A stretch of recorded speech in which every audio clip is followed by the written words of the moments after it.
Nah, jadi ini bab dari Anas bin Malik, saqatan Nabi an farasin. Nabi pernah satu kali jatuh dari kuda.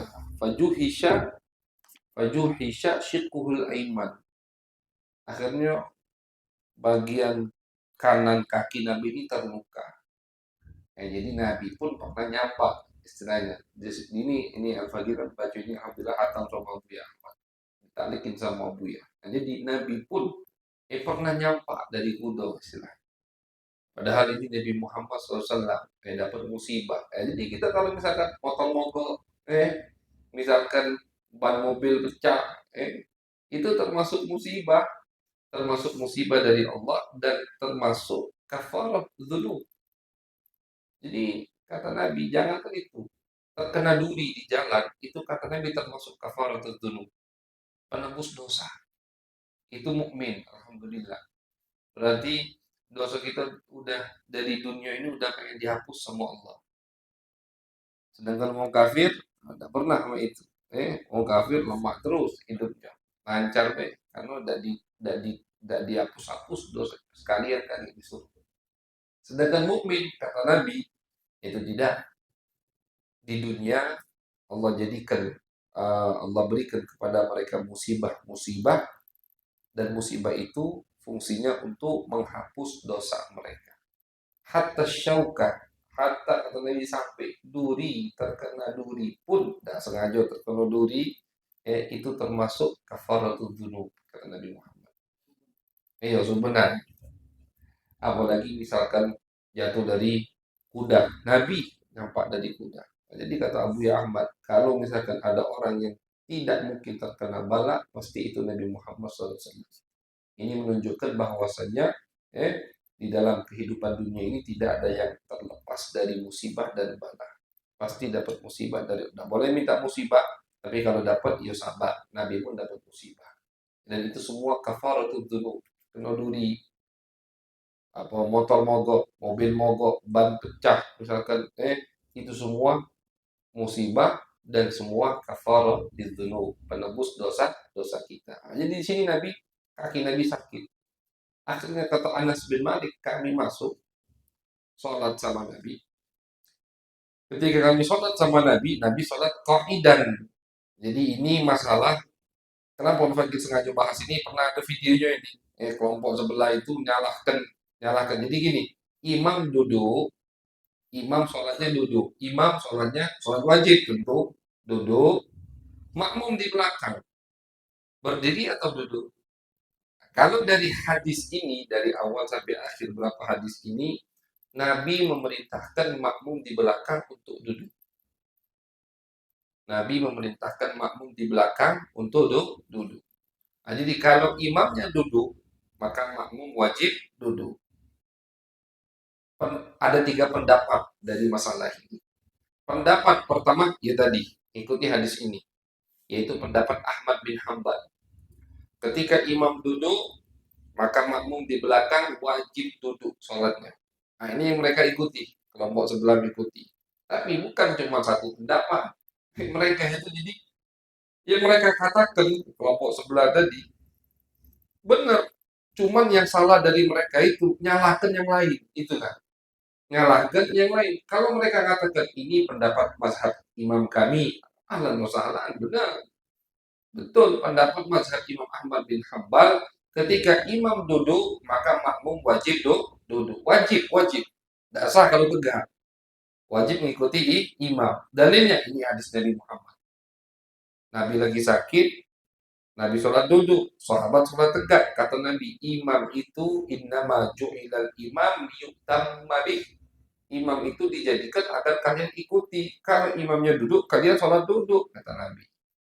Ada di hadis ini Ahmad bin Hanbal berpendapat wajib makmum untuk duduk kalau imam sholatnya duduk. Pendapat kedua, pendapat Imam Syafi'i, pendapat Abu Hanifah, pendapat ulama Abu Auza'i, Abu Thor, dan bahwasannya makmum tetap berdiri ketika imam sholat duduk. Dan makmum yang sehat boleh berimaman dengan imam yang sholatnya tidak bisa berdiri. Imamnya udah baca tegak, sholatnya duduk. Boleh tidak jadi imam? Boleh. Nah, jadi orang yang tidak bisa sholat berdiri tetap boleh jadi imam. Sholatnya dia duduk. Makmumnya sholatnya duduk aku tegak, tegak. Ya, kalau makmumnya sehat wajib tegak kata Imam Syafi'i. Oh, Imam Syafi'i tak ngamalkan hadis ini. Ada dalilnya. Hadis yang bakal disebutkan nanti. Hadis Siti Aisyah setelah ini babnya. Bahwasannya Nabi Muhammad SAW pernah sholat duduk, imam makmum di belakang sholat berdiri. Berarti kata Imam Syafi'i hadis Anas ini sahih tapi dimansuh. Hukumnya dimansuh.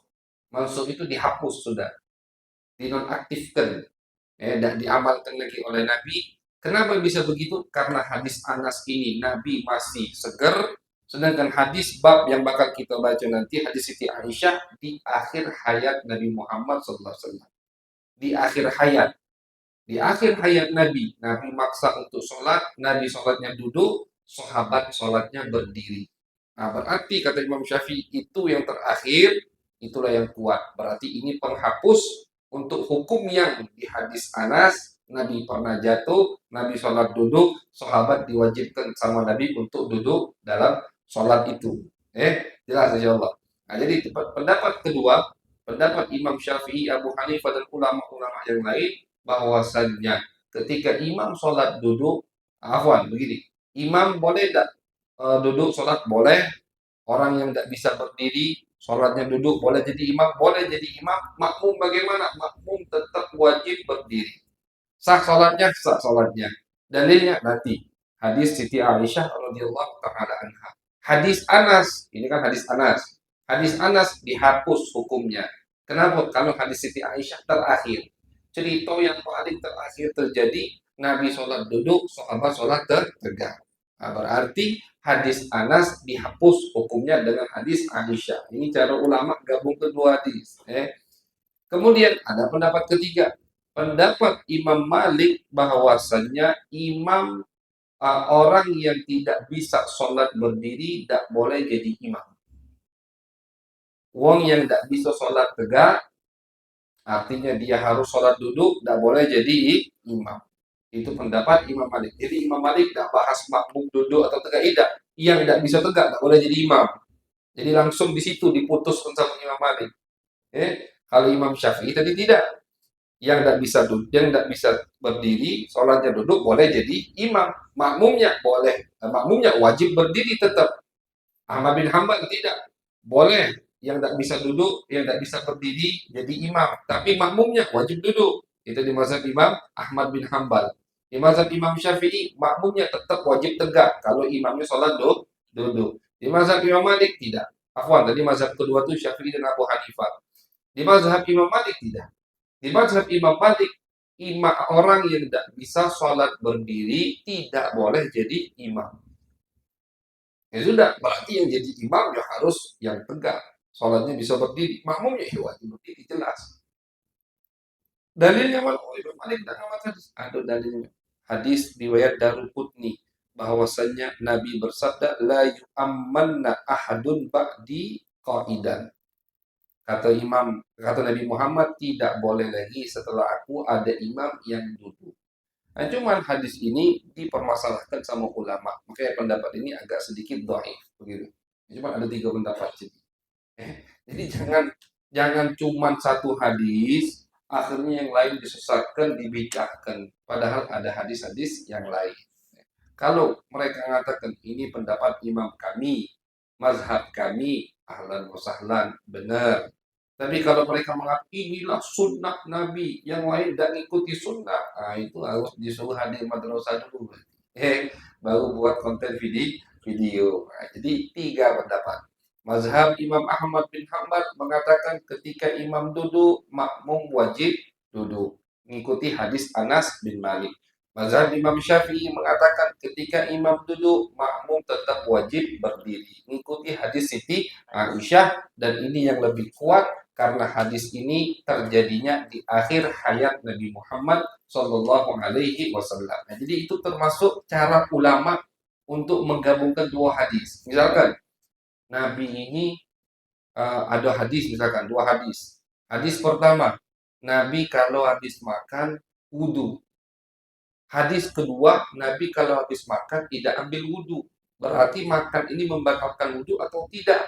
Dua-dua hadisnya sahih. Bagaimana menggabungkannya? Kata ulama, salah satu caranya lihat kapan ini terjadi. Oh, Nabi ketika habis makan ngambil wudhu itu di awal Islam, di awal hijrah.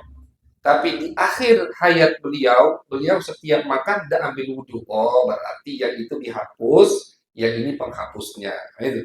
Yang di awal Islam dihapus hukumnya dengan apa? Dengan yang terakhir ditinggalkan sama Nabi Muhammad, yang diterapkan, yang dilakukan sama Nabi Muhammad Sallallahu Alaihi Wasallam. Jadi tarikh, sejarah itu perlu dalam untuk menggabungkan dua dalil. Kapan ini terjadi? Tahun berapa? Kapan? Di mana?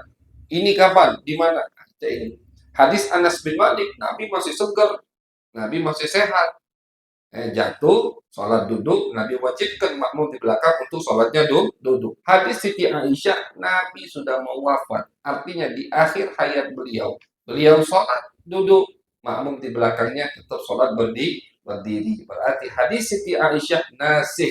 Nasih itu menghapus. Hadis Anas bin Malik, hadis Anas namanya mansuh. Hukumnya sudah dihapus. Nah, jadi tiga pendapat dari masalah imamnya duduk, makmumnya bagaimana. Nah,